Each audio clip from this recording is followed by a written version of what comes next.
Bonjour et soyez les bienvenus. Les acteurs impliqués dans la création de la monnaie à l'heure actuelle. C'est ce dont on va parler dans les minutes qui suivent. Sans plus tarder, allons-y. Qui sont les acteurs de la création de la monnaie à l'heure où je vous parle? Ils sont trois. La Banque centrale, les banques commerciales et l'État. 1. La Banque centrale peut créer de la monnaie de plusieurs façons différentes, soit en émettant des billets dont elle détient le monopole, soit en fournissant davantage d'argent auprès des banques commerciales qui en auraient besoin, et soit en achetant des devises et des titres sur le marché financier. 2. Les banques commerciales. Elles peuvent créer de la monnaie en accordant des prêts aux ménages et aux entreprises, soit en achetant des devises, et soit en achetant des valeurs du trésor qu'on appelle aussi dans le langage courant les bons du trésor. Ces valeurs sont des titres que l'État émet en général pour financer une dette en échange d'argent provenant de particuliers ou d'entreprises. 3. L'État peut créer de la monnaie, soit au moment de la frappe des pièces de monnaie ou lorsqu'il règle les salariés, les fonctionnaires ou contractuels qu'il emploie et ses fournisseurs.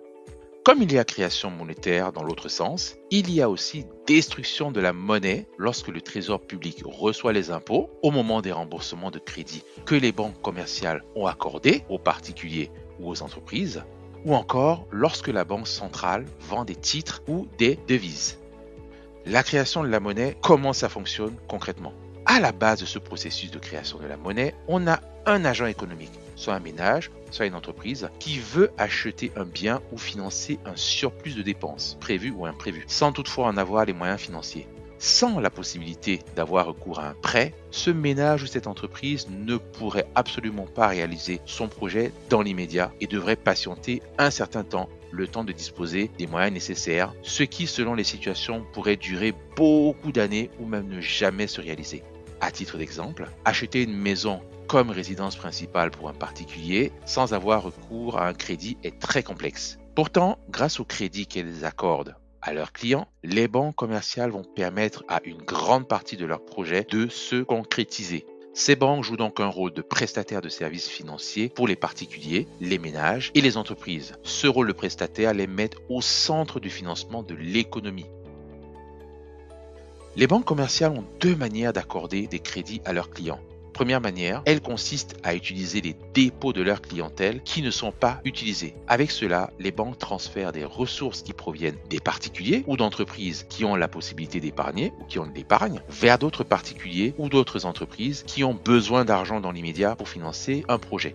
Comme les dépôts de leurs clients sont généralement liquides à court terme et que les prêts qu'elles accordent sont sur une longue durée, les banques pratiquent ce qu'on appelle le transfert d'une épargne liquide préexistante en financement plus adapté aux besoins des agents économiques. D'où l'expression « les dépôts font les crédits ». Il s'agit dans ce cas d'un simple transfert d'une catégorie d'agents vers une autre. Il n'y a donc pas création monétaire.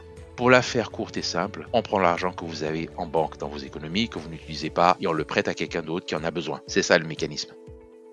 La seconde manière pour les banques commerciales d'accorder des prêts à leurs clients va consister à créer de la monnaie, ce qui signifie effectuer un prêt sans avoir les montants correspondants à disposition en ressources. Par ce biais, les banques commerciales vont déposer de l'argent sur le compte courant de leurs clients du montant du prêt qui leur est accordé. Elles vont créer de la monnaie par un simple jeu d'écriture sans avoir les fonds à disposition. Dans ce deuxième cas, on dit que les crédits font les dépôts, puisque le montant du prêt qui est accordé vient remplir le compte courant du client de la banque commerciale qui a fait la demande de prêt. C'est grâce à ce procédé technique que le stock de monnaie en circulation augmente en lien avec les besoins de monnaie du système économique. Donc, les besoins du système, des agents, des ménages ou des entreprises. Il n'y a que les banques commerciales qui ont ce pouvoir de créer de la monnaie. Pour la faire courte, la banque à partir de rien passe des écritures sur un ordinateur et hop, elle vous accorde un prêt et crée de la monnaie sans en avoir en stock, que vous mettez en circulation quand vous achetez un produit ou un service. Toutefois, quelles sont les limites à la création de la monnaie? Les banques commerciales ne peuvent pas accorder des prêts ni créer de la monnaie autant qu'elles le souhaitent, donc elles ne peuvent pas le faire à l'infini. Il y a deux limites principales à leur activité de prêt aux ménages et aux entreprises. Premièrement, la réglementation prudentielle. Deuxièmement, la politique monétaire de la Banque centrale.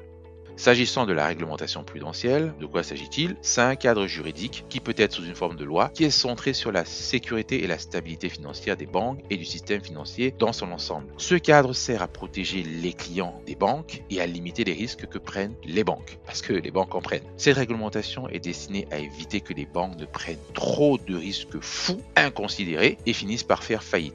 Si la situation financière d'un client est telle qu'il est dans l'impossibilité de payer sa dette, alors le prêt que la banque lui a accordé risque de ne pas être remboursé. En gros, elle risque de perdre tout. Dans cette situation, la banque devra combler son manque de liquidité, son manque à gagner, en empruntant aux autres banques de la place les montants non remboursés de son client. Et elle devra enregistrer comptablement une perte qui correspond à la partie du crédit non remboursée.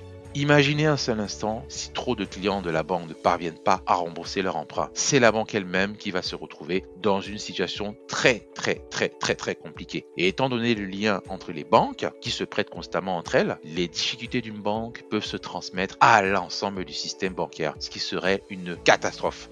C'est pour cette raison que les réglementations dites prudentielles vont imposer aux banques des limites dans le montant de leurs engagements, dans le montant qu'elles peuvent prêter. Elles doivent, ces banques, respecter ce qu'on appelle un ratio de solvabilité qui correspond au montant total de leurs fonds propres par rapport aux engagements qu'elles prennent. Et ce ratio de solvabilité doit être au moins égal à 10,5%. Concrètement, qu'est-ce que ça veut dire? En chiffres, si une banque possède 1 000 € de fonds propres, elle ne pourra pas prêter plus de 9 523,8 €. Les banques sont obligées de mettre en place des procédures de contrôle interne qui doivent leur permettre d'évaluer la capacité de remboursement des emprunteurs ou des demandeurs de crédit et aussi limiter les risques de défaut des paiements de leurs clients. C'est ce qu'on appelle en banque la gestion du risque de crédit.